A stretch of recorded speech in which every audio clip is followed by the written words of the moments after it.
Hello, hello. It's Carol of Just Breathe Mama Coach. I'm a coach and an EFT and Reiki practitioner, and I love helping stay at home and work at home moms navigate the overwhelm and create a life that's more manageable, one that's filled with joy. And today I have an incredible guest on our show, and she's here to talk to us about the importance of sleep. And this is Sara of Sleepably. As a pediatric RN, a pediatric sleep coach, and mom of four, Sara's been supporting families in finding successful sleep in one way or another since 2005. She's been that mom, asleep on the floor of her daughter's bedrooms while her husband rolled his eyes in frustration. He wanted his wife back. She just wanted her child to fall asleep. Survival mode, really. She prefers to focus on each individual and the needs of each family versus a one-size-fits-all approach. Each baby and each family is different, and that should be honored. If there is a natural or holistic approach, she will support your choice. As co-founder and Sleepably partner, Sara and her team of sleep consultants are successfully teaching parents across the US and internationally how to help their children attain better sleep. Their passion is sharing the gift of sleep with people like you. They teach parents how to help their children sleep better, work with adults who suffer from insomnia after years of rough nights, and partner with businesses to help their employees sleep better. Pediatricians, functional medicine providers, and dentists refer their tiny patients and parents to Sleepably for much needed rest. So welcome, Sara. I'm so happy to have you with us today. Thank you, Carol. I'm so excited to be here. Great. So I wanted to start off by asking you what an adult sleep coach is. I know you do pediatric sleep coaching and family sleep coaching, but what is an adult sleep coach and what do they do? Great question. So, whether it's like an adult sleep coach or a pediatric sleep coach, right? Our team and all like certified sleep coaches have gone through, extensive training and studying about like sleep science and sleep medicine, right? And really what we do is we partner with our clients to look at different avenues and different ways that we can, kind of like tweak what's going on behaviorally, right? That's Right. causing the disruption in sleep. So whether it's environment or lifestyle, stress, what's going on that is impacting kind of these poor sleep habits. It's a super, I've been a nurse for a long time, and that's like rewarding in itself. But just doing this line of work is crazy rewarding, and so. That's basically what a sleep coach does. And how did you end up becoming a sleep coach? Was it those nights that you spent on the floor with your daughters? Oh my gosh, I should say yes, right? But no. So, I've been a nurse for years and kind of helping families either like in the middle of the night, if they come into the ED or the emergency room, or if, they're presenting in the clinic who are struggling with sleep. And so, I had taken on kind of that role as far as like advocating and teaching families, whether it's like pediatrics or adults, about sleep. Right. And then a couple of years ago, our founder, Seth, he's a former insomniac himself, and he had gone through like extensive certification and studying on how to like treat his insomnia. And then like lo and behold, there's like just this whole new world, right? On how people can learn how to be sleep coaches and teach others about healthy sleep practices and just like what they can do on a more individual basis. Right. And come to find out, right, like so medical professionals, whether doctors or nurses or what have you, they get very, very little training on sleep. They can, look at, kind of diagnostics to tell like where is there like an issue, whether it's like sleep apnea or insomnia, restless leg syndrome. But when it actually comes to changing the behaviors of sleep, they were at a loss. And so then we started building our business, and we realized that it's really twofold. So some families that come to us, whether it's moms or dads, their sleep struggles are either caused by their kiddos who are struggling with sleep, or from their lack of sleep. And it's usually kind of like just a big spiral that we find. And Mhm. so it's really been rewarding just to work with the whole family to help everyone just kind of identify Yeah. what's going on and how we can help. Yeah. Oh, that's it's so necessary. Like you said, there was kind of that niche there already for you. So you kind of went into it, you fell into it almost because people need that help. Oh man. And it's, I have a client right now, and mom is a former insomniac herself. So she's very cognizant of like, like all the sleep hacks, right? Mhm. And then she has a former preemie. And so there's just with all of that there's just a lot of anxiety that comes with being a new mom with like a former preemie, right? And so we've been working together to help support the baby sleep and her sleep. And I just love these messages that I get in the morning, with like, oh, we did it, Yeah. we had another good night, we both slept, and I feel like a new human. Yeah. And so Yeah, it that's really does. It changes your whole day completely when you have a good night's sleep. yeah. And there's Oh, no amount of coffee that you can drink that will like make up for that lost sleep. completely. Yeah. So, how much sleep ideally should adults be getting? Is it the same for everyone? Is it different?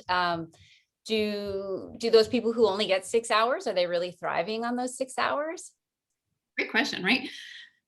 And I wish that there was like a black and white, like yes or no question, but it's different for everyone. Mhm. For adults, the guideline is for 7 to 9 hours of healthy sleep. But really, like the majority of people across the world, as far as adults, they're sometimes getting anywhere from like 6 to 6.5 hours. Right. And even if they had the opportunity to get 8 hours of sleep, they just couldn't, even if they tried. So if you are like thriving and you feel good and you have energy and mental clarity throughout the day and you're only getting 6 hours of sleep, great, right? Mhm. And so it's really, there's no right answer is Right. really what that comes down to. Depends on how you feel at the end Mhm. of the day. Right. Absolutely. Mhm. Okay. So which is better? Is quality of sleep better or quantity of sleep better? It probably ideally would be both, but Yeah, I'd like to right, hear right. from you. And it's totally the chicken or the egg, I kind of feel like in this scenario, right? Yeah. Um, so some folks are just genetically kind of predispositioned towards like shorter sleep cycles. Mhm. And then like myself, for example, like I can, my sleep is pretty consistent and pretty solid. And so, like you just said, it's really quantity and quality. But if you had to pick just one, I would say quality sleep takes precedence over quantity. If you had the opportunity, let's say, to sleep 10 hours, but your sleep was disruptive, you tossed and turned, and you didn't really get into that deep sleep where a lot of like recovery Mhm. happens, then it's I don't want to say it's all for naught because that's a little bit dramatic, but I would rather you have good quality sleep versus Quality. quantity. Right. Mhm. Um, Now you spoke about maybe not having 10 cups of coffee in the morning to get over that loss of sleep that Sure. you or the lack of sleep you didn't have the night before. Um, but for those coffee lovers out there, even if they have a good night's sleep, when should they ideally have that last cup of coffee so that they can get a good night's sleep? Mhm. Absolutely. So, there's folks who are sensitive to caffeine intake. And if you are one of those folks and you need to be mindful of your last either coffee or caffeinated beverage, Mhm. ideally, I would say by noon or 2 p.m. at the latest is when your cutoff should be. Otherwise, you will have more of a difficult time falling asleep. So Okay. noon or 2 Okay. p.m. for sure. Right. Um, and I'm sure many people don't want to hear the answer to this one, but what about screens and alcohol? How do those impact our sleep? I'm sure they do. Oh man, you're so right. They really do. And especially now, like over the last year plus, right, with like COVID and we're all working from home and on our screens and on our devices, Mhm. like more than ever before, right? So what happens? So our devices, whether it's computers, phones, tablets, television, that will emit blue light. And then what your body does when your body absorbs blue light, right? It tells your body to stop producing melatonin. And then melatonin is the hormone, it's like your sleep hormone, right?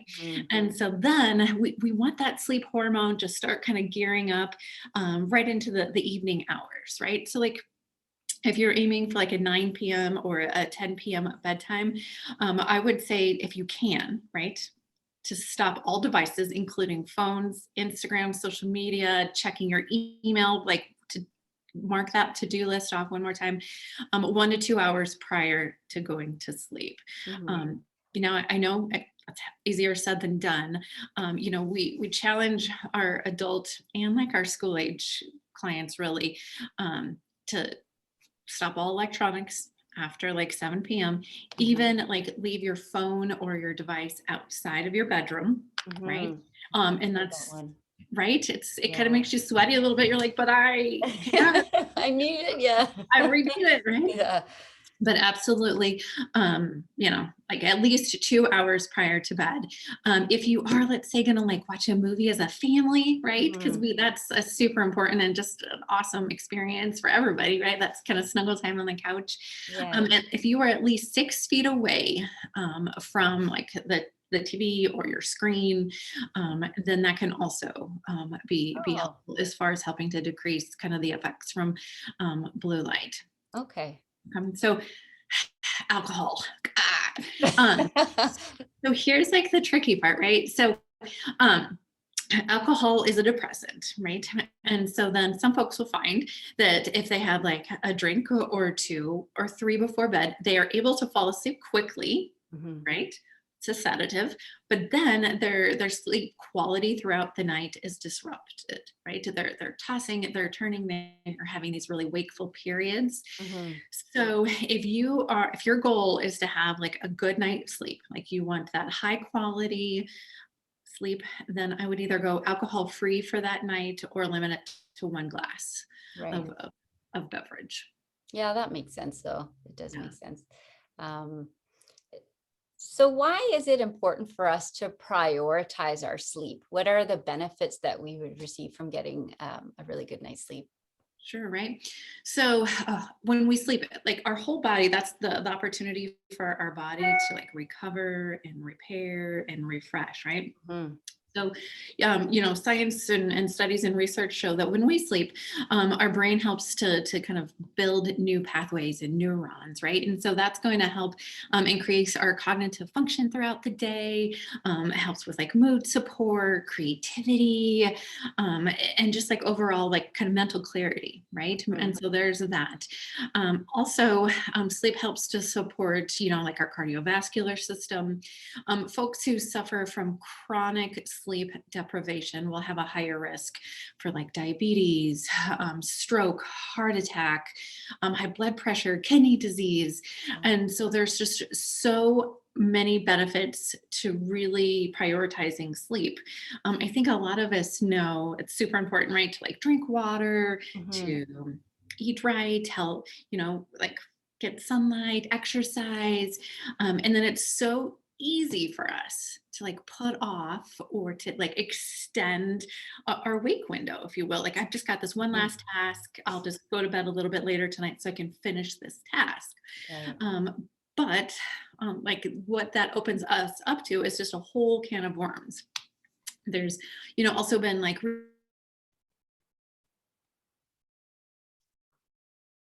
and I'm talking like teenagers and you know folks that are like in their early 20s, while driving we have a much increased incidences of accidents.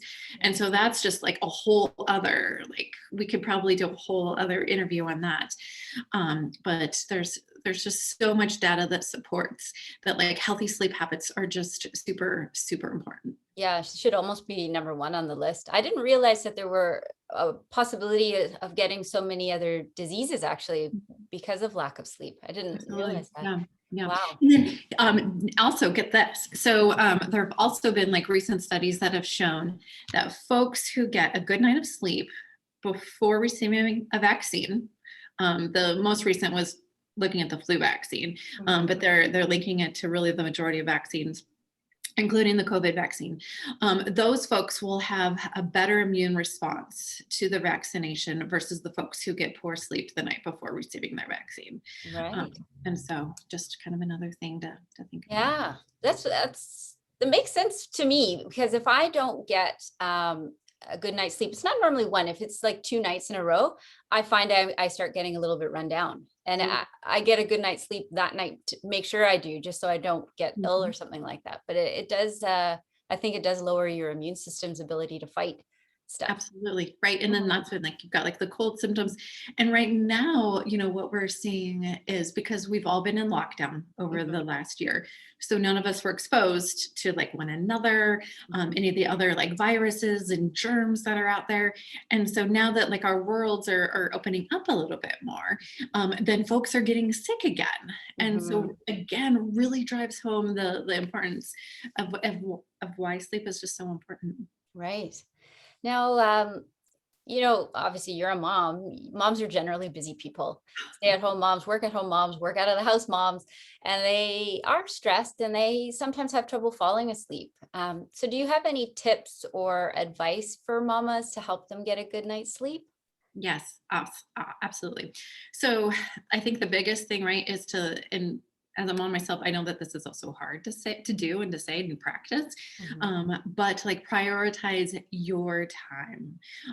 I would love for like all moms to have a half an hour. I think that's like a realistic number of Mhm. just wind down time just for them. No kids, no partners, just 30 minutes. Again, leave your phone out of the room or upside down so that we can't see the screen. And Mhm. then if they can have like either some journaling time, kind of think about like what went well throughout the day. There's also been, this is a total tangent, but there's also been studies that have shown that folks who make their to-do list the night before actually have like better like productivity the next day versus the folks who make their to-do list that morning. So if That makes moms, sense to me though, because right? you got it out of your head and onto Yes, paper, so you're not stressing absolutely. about it. You dump it out, yeah. Yeah. So if you have during that 30 minutes, Mm. if you can journal, meditate, just like read an actual like paper book. I know that's Mhm. like again bananas, right? Um, but just have that time. You can have chamomile tea. Mhm. There's also I urge everyone, and maybe Carol, have you tried banana tea before? Have you tried? No, chamomile for sure, but Mhm. never banana. So the potassium that are in bananas, right, can help to support sleep. Also helps with the production of melatonin. And so basically what you do, and it looks and it sounds super gross, but you can steep banana peels in water, and then you like steep it like 3 to 10 minutes, kind of depending on your preference. Mhm. That can also help to support sleep. So anyway, for mamas, if they can just have that 30 minutes, um, and just give themselves just that quiet time to like reflect and just have that peace, right? Yeah. Um, One thing I also really encourage work at home moms, stay at home moms, is to keep your schedule the same. So, it's the weekend, right? You may not have work over the weekend, and you may really want to like sleep in if your child like so lousy. Bless you. Right. And so, really, though, if we do kind of sleep in on like a Saturday or a Sunday as an adult, then that can kind of wreak havoc on like the rest of the sleep for the next few nights. Right. And so, if you're used to getting up for work Monday through Friday at 6, I wouldn't alter your schedule by any more than an hour on the weekends or on non work days. Mhm. And so, Yeah, go to bed at the same time, try and wake up at relatively the same time. Yeah, exactly. yeah, Even though like you super want to. I know.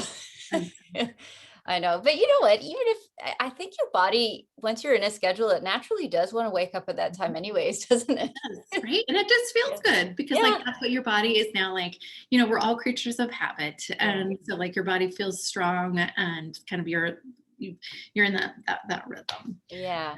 So Yeah. Well, fantastic. That was great advice and an awesome interview. Thank you. Um, If you'd like more information, mamas, on the sleep coaching for yourself, for your children, for your family, please visit their website at sleepably.com. Plus, you can follow them on Instagram at Sleepably, and they have a Facebook page under the same name. But thank you so much for joining us today. That was a lot of great advice for our mamas. And this has been so fun for me. And so absolutely, we're happy to help even just answer any questions if anyone wants to reach out. Great. Thank you. All right, Carol, thank you so Bye. much. This has been a blast.